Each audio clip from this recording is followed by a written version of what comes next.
Tractate Bava Batra, page 105. Welcome everyone. Here we are, to Long Island, New York. I want to take this opportunity to thank not only the people who come so early in the morning, but also people who write us letters, emails, phone calls all over the world, from Australia to Russia to Gibraltar, France, Israel and England and more. We thank you very much. May Hashem bless each and every one of you for watching us and partaking of internationally study the daily Daf Yomi.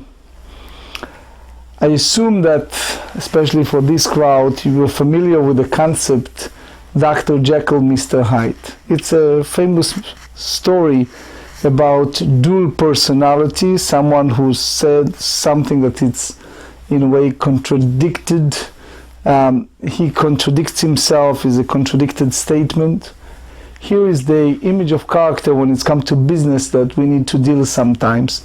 I don't like to use the term unscrupulous, but I would like to use the term of ambiguous, so uncertain, unlucid individual. Here we have a person that said something to his fellow, but it was such a statement that he said at the beginning he's selling something in a very specific way, and then he make it in such general way that you can understand in many different directions and can play the game that he meant something else. Do you know people like that? And vice versa. You have an individual that says something in a very unclear way and then he said something specific. So how exactly you go about? In short, the way the rabbis instructed us, you go by the last statement, and that's the way you basically rules. But let's see it in the text itself. So here we are, the very bottom of page 104 at the Mishnah. The Mishnah tells us two lines from the bottom of the page. מידה וחבל אני מוכר לך, הן חסר, הן יתר, ביטל הן חסר, הן יתר, מידה בחבל. So a fellow said to him, to his another fellow, I am selling you a plot of land of a certain size, and he used the term measure precisely with a rope, more or less. So make up your mind. Either you give a size or you said more or less. What is this? So here we have the idea that when he said bet kor afar ani mocher lach, so it's general. Then he said midah bachevel, rope. He gave it precisely, meduyak. Hen chaser en yater, about the same. So the previous Mishnah, if you remember, we studied and we learned that one of the leshonot, one of the way, carries many meaning. Midah bechevel, if you use the term here, a rope, measuring precisely with a rope, so that's clear. So if he reduce a little bit or more, so then the previous Mishnah said you need to compensate it. But let's see the Rashbam. It's fascinating. 3 lines from the bottom, just a little point. Ha'omer lechavero bet leshono la'aluv. Reuven said to Shimon, two contradicted statements. Hasotrin ze et ze. He said something that totally contradict each other. In one hand he said, beit kur afar ani mocher lach, midah bechevel, hen chaser en yater, bitel leshon acharon. So in short, you go by the last statement. And whatever the last statement is, that's the way. If it's exact, and then gam chaser gam yater, so that's the way you go, by just the last statement and that's it.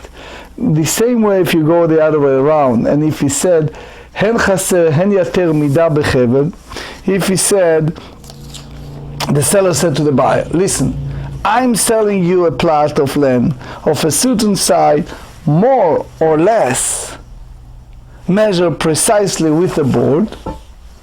So the last one, it's it's precise. Prior to that, it's not. Page 105. Bitel mida bechevel, the second phrase, the second statement, which is with a rope, hen chaser hen yater divrei ben anas. So that's basically in a way abrogated the language that more or less, since the principle is that in all these cases one should attend the final expressions, so you go by the final expressions and that's it. You can't change it. So now the idea is that obviously we have here the view of the Rashbam. You know what?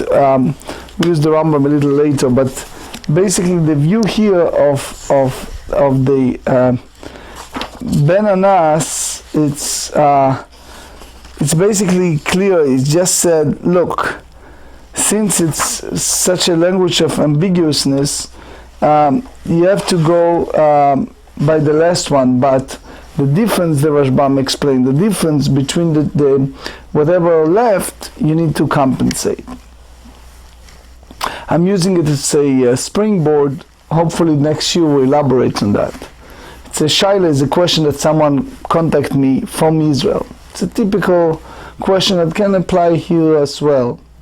So the fellow bought an apartment in the central Israel, one of the cities. Obviously I'm not going to give the details, but he bought it in Israel. They have kind of registration with certain size with the city. So for our language it was a size of the apartment of 100 square meter. So several weeks afterward the fellow felt that the taxes is too high, etc., and he paid, for example, 1.9 shekel for that. All of a sudden the city people came, they measured the apartment, it turned to be 85 square meter. So he take the other guy to the Beis Din and he said, look, you owe me 200 or 300,000 shekel. Why is that? Because I purchased it from you with understanding that I'm getting an apartment for 100 square meter. What you get me, it's basically less. So therefore you owe me the difference. So we will go there later, but you get the concept. Here we are with the Gemarrah. Amar Rabbi Abba bar Marmal amar Rav, cholkin alav chaverav al ben anas.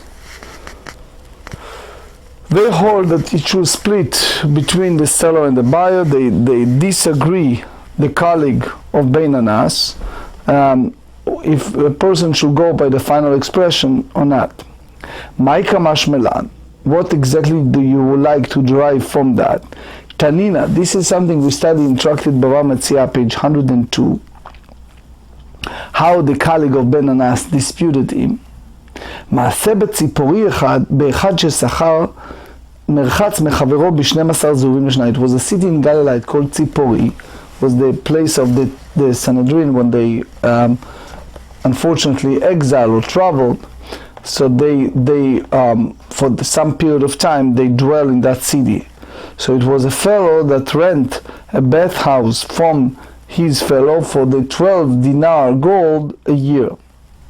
Dinar zahav lechodesh, which means one golden coin per month.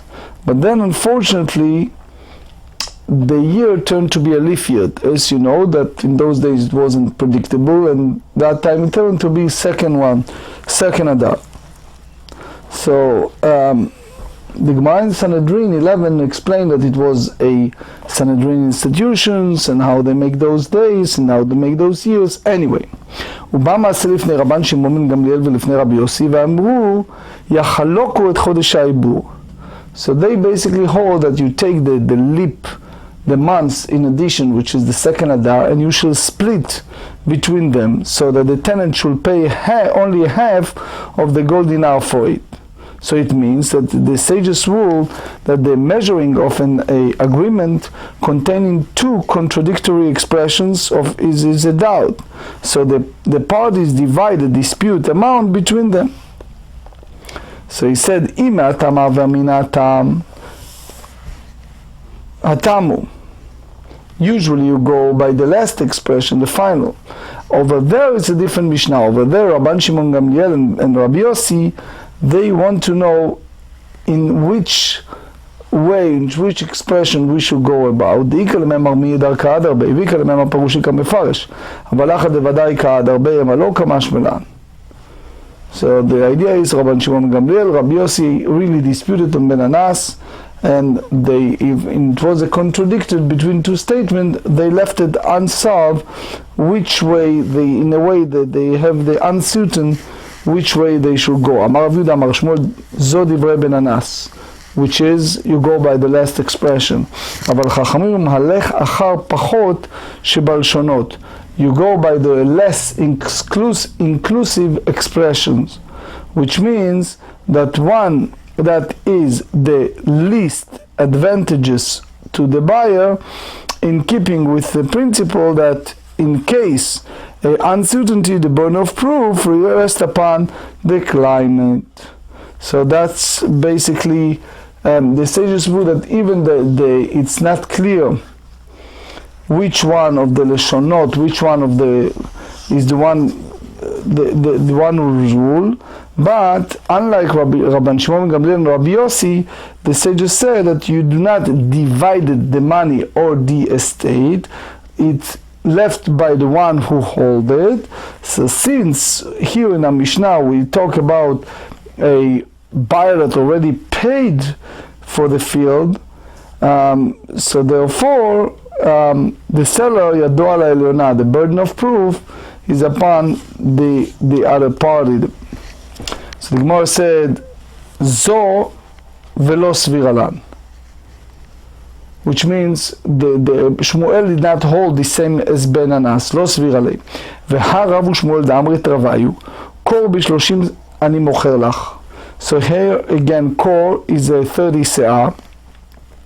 So it means that you get a 30 slaim for 30 se'ah. So, but the time of the deal, they said kor ב3 se'im. It wasn't clear. So יכול לחזור בו אפילו בסעה האחרונה. So basically the other party can renegate even the less se'ah. Why? Because the seller stipulated that it was selling a full core of grain. So as long as he is not yet measure out the full amount, so he still can back out and change. So they said, core ב30 se'ah בסלע, אני מוכר לך ראשון קנה. But if he said clearly that I'm selling you a core of grain for 30 selah, so therefore the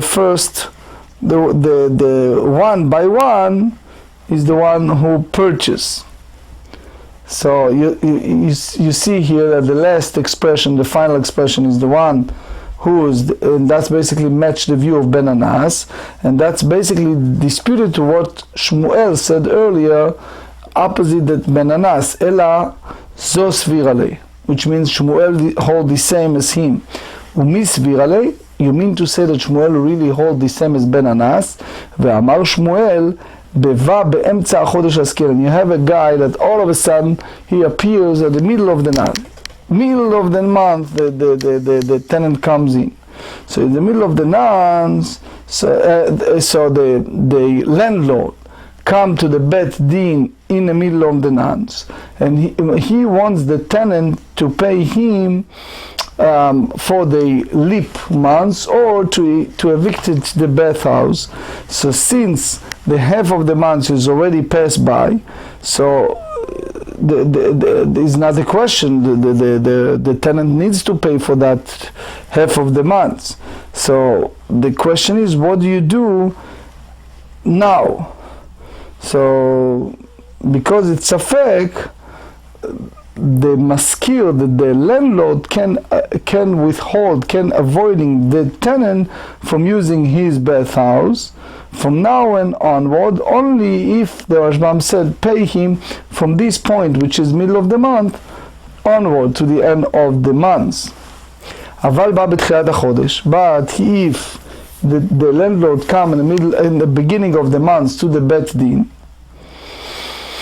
כולו למשכיר, the entire months go to the landlord, because he is the one who hold the estate. But if he come before the beit din בסוף החודש, at the end of the month, כולו לשוכר. Why? Because he is the one who hold the money. He is in his possession is the money. So it means that Shmuel maintained that in a case of contradictory expressions, one should not attend the latter expression like the Ben Anas. Rather, the case is view as the uncertainty and the burden of proof rest upon the claimant. Page 105b. So Gemara said, Ela rather le'olam. Shmuel hold, as we said originally, which means that zo vela svira le. Vehatam tama mai mishum deftafis achana medetafis. So here is also, it's because it's been in his possession of it, so it's an uncertainty, money is left in the hand of the party enjoying possessions. And basically, it's not because Ben Anas view that you go by the final expressions. Amar Rav Yuna Amrei Beirav, Istera Mea Ma'e. So here we said that Istera, it was the Greek coin. When these coins were minted from gold, they were equal to the seller of 4 dinar. So the Gemara here referred to provincial coinage minted from copper, which was value at 1/8 of the value of the large Tyrian coins. So therefore the value of the Istra was only half a dinar. So Istra Mea Ma'e,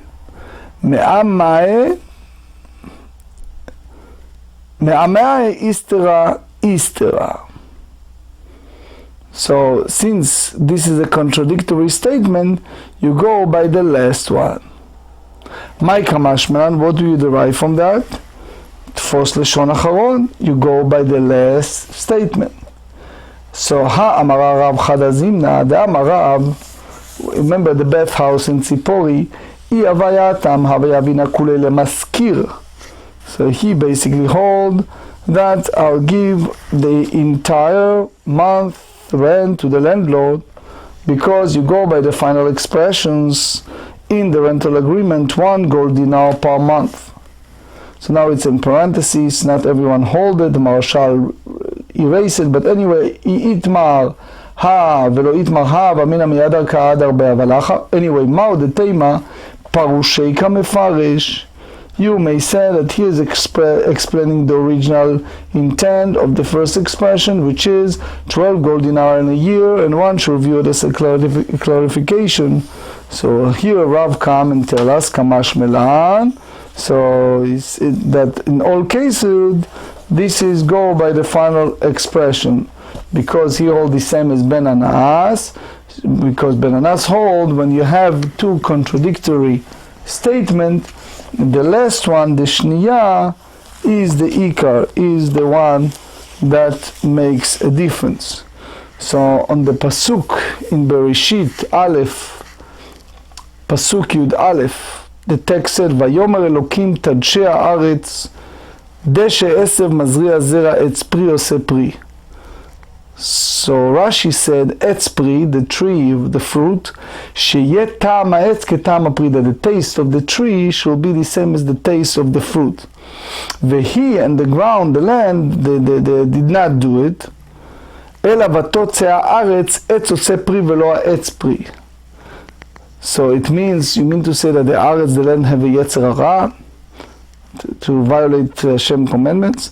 So the Taz in the book called Divrei David on Bereshit explain that it was a mistake. Originally when they said Esprit, the Aretz hold, which is the Ta'am Ha'etz Ke'Ta'am Ha'Pri, that both have the same taste.